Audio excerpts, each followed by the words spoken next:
पहले तो सभी मेरे छायाकार साथियों का, पत्रकार बंधुओं का यहाँ आने पे वंदन, अभिनंदन, स्वागत है।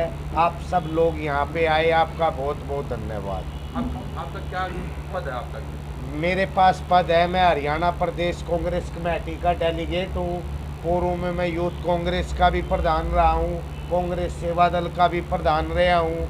और आज आप सब साथियों को यहाँ बुलाने का मेन उद्देश्य है कि 2009 के अंदर चौधरी भूपेंद्र सिंह हुड्डा जी ने जो परावर की ज़मीन है वो ज़मीन गौड़ संस्था को दी थी, गौड़ संस्था को दी थी। लेकिन इस सरकार की मंशा शुरू से ही ब्राह्मणों के लिए गलत है।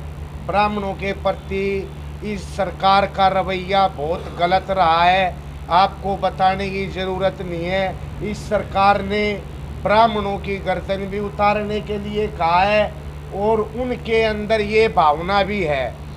तो साथियों, हमारा आपसे इतना ही कहना है कि जो ज़मीन चौधरी भूपेंद्र सिंह हुड्डा जी ने कैबिनेट में पास करके गौड़ संस्था को दी थी, उस ज़मीन को सरकार जो अड़ंगा अड़ा रही है, उस अड़ंगे को दूर करके ये ज़मीन ब्राह्मणों को देनी चाहिए। वहाँ स्कूल कॉलेज बनना चाहिए। अगर ये सरकार ज़मीन नहीं देगी तो इस पूरे प्रदेश का ब्राह्मण परशुराम जी का जो फरसा है वो फरसा वोट के रूप में उस फरसे का इस्तेमाल करेंगे, वोट के रूप में इस सरकार की गर्दन काटने का काम अपनी वोट की चोट से करेंगे। इसलिए हमारा सरकार से अनुरोध है कि वो कोई कंट्रोवर्सी ना करे, क्योंकि ये सरकार दंगा फैलाने वाली सरकार है। सारे प्रदेश का ब्राह्मण और सारे प्रदेश की अन्य जातियाँ इस सरकार को भली भांति समझ चुकी है, जान चुकी है। तो फिर हमारा एक बार नम्र निवेदन है इस सरकार से कि ये सरकार इस ज़मीन को वापस दे, वहाँ पे स्कूल बने, कॉलेज बने। उस स्कूल कॉलेज के अंदर 36 बिरादरी के बच्चे वहाँ पर पढ़े, शिक्षित हों और आगे उच्च पदों पे लगे। इसलिए इस सरकार को ये ज़मीन वापस देनी चाहिए। सरकार, मुख्यमंत्री ने घोषणा की थी ब्राह्मण महाकुंभ में कि ये ज़मीन दे दी गई है। कहाँ दे दी गई है? अगर दे दी गई होती तो ये रोड़ा ही नहीं होता। अब बता रहे हैं कि शायद सरकार ने स्टे ले लिया। कहाँ दे दी?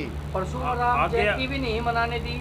परशुराम जयंती भी सरकार को मनानी चाहिए, बड़ी धूमधाम से मनानी चाहिए। और परशुराम जयंती नहीं, भगवान वाल्मीकि की जयंती भी मनानी चाहिए। सभी जयंती मनानी चाहिए। सरकार की मंशा खराब है, सरकार की नीयत में खोट है। आगे का क्या कदम रहेगा अपना? आगे का कदम ये है, अगर सरकार ये ज़मीन नहीं देती तो अगर हमारे को कोई शांति से कोई एजिटेशन करना पड़ा, कोई प्रदर्शन करना पड़ा, तो हम सभी ब्राह्मण भाई मिलके, और ब्राह्मण भाई ने मेरी अपील है कि 36 बिरादरी इसमें शामिल होके इस सरकार के खिलाफ अपनी आवाज़ को बुलंद करे। और एक बात और मैं आपको कहना चाहता हूँ, मैं कोई ये नहीं पार्टी की तरफ से नहीं कहना चाहता, लेकिन हमारे को ये पूर्ण विश्वास है बीजेपी की सरकार जाने वाली है और चौधरी भूपेंद्र सिंह हुड्डा जी के नेतृत्व में हरियाणा में कांग्रेस की सरकार बनने जा रही है। अगर ये ज़मीन बीजेपी की सरकार नहीं देगी तो हम चौधरी भूपेंद्र सिंह हुड्डा जी से भी मिलेंगे और उनसे ये अपील करेंगे कि जब आप तीसरी बार मुख्यमंत्री अब हरियाणा के बनेंगे तो शपथ लेने के बाद सबसे पहला काम ये जो ब्राह्मणों की परावर की ज़मीन है, इस ज़मीन को आप ब्राह्मणों को देने का काम करेंगे। सभी प्रदेश के ब्राह्मणों को चौधरी भूपेंद्र सिंह हुड्डा जी पे और दीपेंद्र सिंह हुड्डा जी पे पूर्ण विश्वास है। तो ये मैं आपको दिखाना चाहता हूँ इस सरकार की मंशा। ये हम नहीं कह रहे हैं, ये सभी पत्रकार साथी कह रहे हैं कि रोहतक के अंदर परसों का इंसिडेंट है ना, ये परसों पुलिस ने छापेमारी करके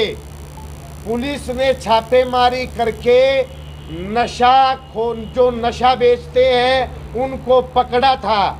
और भारतीय जनता पार्टी, इनकी जो गुंडागर्दी चल रही है, इन्होंने जो नशा बेचते हैं उनके समर्थन में पुलिस थाने का घेराव किया, पुलिस के ऊपर प्रेशर बनाया। और जिस एसएचओ ने, जिन्होंने ये काम किया था, आज रोहतक शहर का युवा नशे के गर्त में गिरता जा रहा है। पुलिस ने ये बड़ा अच्छा कार्य किया था, नशाखोरों के खिलाफ कार्रवाई की थी और बीजेपी के गुंडे उन नशाखोरों के समर्थन में आए और थाने का घेराव किया। इस बात की हम घोर निंदा करते हैं और हम ये सरकार से अपील करते हैं, जिस एसएचओ को इन्होंने छुट्टी पे भेजा है उसको वापस बहाल किया जाए। और ये जो गुंडे जिन्होंने थाने का घेराव किया था, इनके खिलाफ कानूनी कार्रवाई होनी चाहिए, इनके खिलाफ पुलिस केस बनना चाहिए। इसमें पूर्व मंत्री का बेटा थाने में बैठा था। हाँ, तो मैं वही तो कह रहा हूँ, मेरे से नाम क्यों, ये अखबार बता रहा है। नशाखोरों जो नशा बेचते हैं उनके समर्थन में कौन कौन बैठा है, ये आप लोग ही देख लो और रोहतक की जनता भी देख ले। क्या पुलिस पे कार्रवाई हुई? क्या आप चाहते हैं बीजेपी कार्यकर्ताओं को? बिल्कुल पुलिस पे कार्रवाई नहीं होनी चाहिए थी, क्योंकि पुलिस ने एक अच्छा कार्य किया था और प्रशासन ने बीजेपी के दबाव में पुलिस के ऊपर कार्रवाई की, वो बिल्कुल गलत है। वैसे तो मुख्यमंत्री जी कहते हैं जो नशा बेचेगा हम बुलडोजर चला देंगे। अब जो नशा बेच रहे हैं उनके समर्थन में बीजेपी के गुंडे आए, थाने का घेराव किया। क्या हरियाणा सरकार उनके खिलाफ कार्रवाई करेगी और उनके घरों पे भी बुलडोजर चलाने का काम करेगी? ये मैं नहीं, ये रोहतक शहर की पूरी जनता और इस पूरे प्रदेश की जनता इस सरकार से पूछना चाहती है। और मैं कांग्रेस का कार्यकर्ता हूं। और जो आजकल आपने एक परशुराम जयंती के बारे में जो पूरे हरियाणा के अंदर एक जिक्र चला हुआ है, पिछले दिनों परावर ज़मीन के ऊपर जो परशुराम जयंती होनी थी जो कि नहीं हुई, जो इस सरकार की मंशा नहीं है। जो चौधरी भूपेंद्र सिंह हुड्डा जी ने हमें जो ज़मीन दी थी परावर की, उस पर हमें कॉलेज और मंदिर बनाने के लिए, पिछले दिनों मनोहर लाल खट्टर जी ने करनाल के अंदर कहा था कि हमने ब्राह्मणों को ज़मीन दे दी, लेकिन वो कहाँ दी? हमें लिखित में दे कि हमें ज़मीन दे दी गई है, लेकिन नहीं, कोई हमें लिखित में, हमारे समाज को किसी को कोई लिखित में नहीं दी कि हमें ज़मीन दे दी। हम तो चाहते हैं, हमसे रिक्वेस्ट करते हैं, हम हाथ जोड़ के रिक्वेस्ट करते हैं मुख्यमंत्री जी से कि हमें हमारी ज़मीन दी जाए और इस ज़मीन पर जो मंदिर बनेगा, जो कॉलेज बनेगा, उसमें 36 बिरादरी के लड़के पढ़ेंगे, 36 बिरादरी के बच्चे पढ़ेंगे। हम तो ये चाहते हैं मुख्यमंत्री जी आप हमारी ज़मीन हमें दे दो।